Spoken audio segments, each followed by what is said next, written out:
Kalau di dalam cara pandang rohani ya, yang materialistis itu sebetulnya adalah sekunder sifatnya. Yang harus diprioritaskan sebetulnya adalah yang spiritualistik ya, atau spiritualisme itu yang harus menjadi fondasinya. Bahkan spiritualisme ini asal usul dari segala hal yang sifatnya material ini. Sesuatu yang bersifat material itu adalah berasal dari yang bersifat spiritual. Karena itu perhatian kita harus tertuju kepada yang spiritual ini, bukan kepada yang material ini. Cara pandang semacam ini sekarang makin mengalami desakan ya, makin mengalami peminggiran karena di dalam peradaban modern hal-hal yang sifatnya material itu jauh lebih kelihatan, lebih sukses, lebih unggul. Karena itu orang kemudian menganggap bahwa yang spiritual itu menjadi tidak terlalu penting karena suksesnya peradaban material. Bayangkan peradaban material sekarang ini sampai kepada suatu tahap yang oleh seorang sosiolog Inggris namanya Anthony Giddens itu digambarkan peradaban manusia modern sekarang ini bisa memisahkan antara ruang dengan waktu, melakukan disosiasi antara time and place, antara waktu dan tempat. Apa itu contohnya? Dulu Anda itu kalau mau pergi ke Banyuwangi ya, Anda butuh mengirim informasi ke Banyuwangi, maka Anda membutuhkan waktu sesuai dengan jarak antara Surabaya dengan Banyuwangi. Saya nggak bisa menggambarkan bagaimana cara raja di Majapahit dulu di Mojokerto sini mengirimkan pesan kepada Patih Gajah Mada yang sedang berpetualang melakukan perang ke luar Jawa. Itu bagaimana caranya? Butuh berapa waktu itu? Karena pesan itu sampai kepada yang dikirimi pesan sesuai dengan jarak. Artinya antara waktu dan ruang itu terikat. Waktu itu jaraknya sesuai dengan ruang.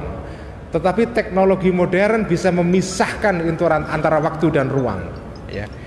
Waktu itu bisa diperpendek walaupun dia harus melewati ruang yang jauh sekali. Sekarang ini dengan teknologi WhatsApp kita bisa berkomunikasi dengan orang yang jaraknya ribuan bahkan ratusan kilometer, ratusan ribu kilometer ya. Kita bisa berkomunikasi dalam waktu yang pendek sekali. Itu contoh bagaimana orang atau teknologi manusia modern secara material berhasil mencapai suatu tahap yang dahsyat sekali, yaitu memisahkan antara waktu dan ruang. Ya, itu dahsyat sekali. Karena suksesnya peradaban material ini kemudian membuat orang merasa bahwa yang material ini itu sudah segala-galanya. Itu aja. Nah karena itu sekarang ini yang spiritual itu menjadi terancam. Tetapi kalau suatu peradaban itu mengabaikan yang spiritual ini, maka ini berbahaya sekali. Karena manusia kemudian menganggap bahwa segalanya selesai di sini. Dipertaruhkan di sini, tidak ada sesuatu yang lain. Tidak ada sesuatu yang dibalik dunia yang nampak ini. Dan itu berbahaya sekali. Itu akibat-akibatnya bisa secara mental, spiritual bisa destruktif ya. Karena ya contoh yang vulgar mungkin begini ya. Pernah ada seorang teman yang membuat satu penelitian menarik mengenai kondisi masyarakat Jogja pasca gempa. Salah satu kesimpulannya menarik bahwa orang-orang Jogja pasca gempa dulu itu tingkat stresnya itu tidak terlalu tinggi. Jadi kemampuan orang-orang Jogja untuk dealing, untuk berhadapan dengan gempa itu luar biasa. Ya saya kira itu filosofi yang tertanam di dalam masyarakat Jawa, tapi juga sumbernya mungkin dari tasawuf Islam ya, yaitu bahwa ya semua itu sudah takdir dari Tuhan. Mau apa lagi? Kita harus menerima itu. Karena kalau kita nggak menerima, kalau di dalam ilmu sufi atau ilmu tasawuf, kamu jika tidak menerima takdir, kena musibah dan tidak menerima takdir atas musibah itu, kamu kena musibah 2 kali.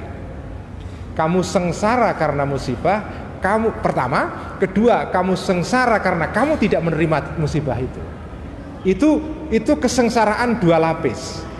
Tetapi kalau kamu bisa mengurangi dari 2 lapis menjadi 1 lapis, ya sudah, saya sengsara. Tapi ya bagaimana lagi?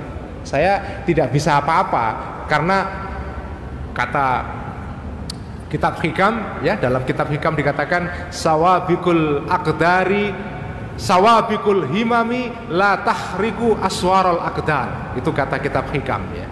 Jadi walaupun sekuat apapun rencana kamu tidak bisa menembus tembok takdir. Sawabikul himami la tahriku aswarul aqdar. Saya selalu mengatakan begini dalam beberapa diskusi tentang buku saya ini.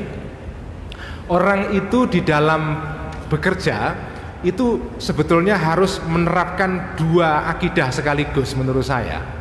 Akidah Mu'tazilah juga penting, akidah Asy'ariyah juga penting. Kita tidak bisa hanya akidah Asy'ariyah toh. Akidah Mu'tazilah itu penting. Akidah Mu'tazilah yang menyatakan bahwa manusia itu punya kehendak bebas, dia bisa menciptakan takdirnya sendiri, kira-kira begitu. Manusia itu adalah the creator of his or her own destination. Manusia itu bisa menciptakan nasibnya sendiri, destiny, ya. Itu orang Mu'tazilah. Orang Asy'ariyah prinsipnya adalah semua itu ditakdirkan oleh Allah Subhanahu wa taala. Menurut saya dua-duanya penting. Bagaimana cara menerapkannya itu? Jika Anda sedang merencanakan suatu pekerjaan, kalau Anda menjadi rektor, menjadi dekan, menjadi kajur dan seterusnya, Anda membuat plan dalam waktu tertentu 1 tahun misalnya bikin program, Anda harus menjadi orang Mu'tazilah. Jangan menjadi orang Asy'ariyah. Kalau Anda sedang berencana, Anda harus optimis. Karena itu Anda butuh teologi Mu'tazilah. Manusia itu kuasa atas takdirnya sendiri. Itu kalau sedang berencana. Tapi kalau sudah menyangkut hasil, itu Asy'ariyah penting. Semua itu datang dari Allah. Tapi kalau sudah dari pertama sudah semua datang dari Allah, Anda akan malas itu. Makanya menjadi Mu'tazilah itu penting. Saya nggak setuju Asy'ariyah itu diterapkan dalam semua kondisi. Anda perlu Asy'ariyah, tapi dalam beberapa kondisi Anda perlu Mu'tazilah. Karena Mu'tazilah itu membuat Anda menjadi optimis, seolah-olah Anda sebagai manusia itu punya kuasa. Tetapi menjadi Mu'tazilah juga dalam batas tertentu. Ketika Anda sedang berhadapan dengan hasil, maka Anda harus menyerahkan kepada Allah Subhanahu wa taala.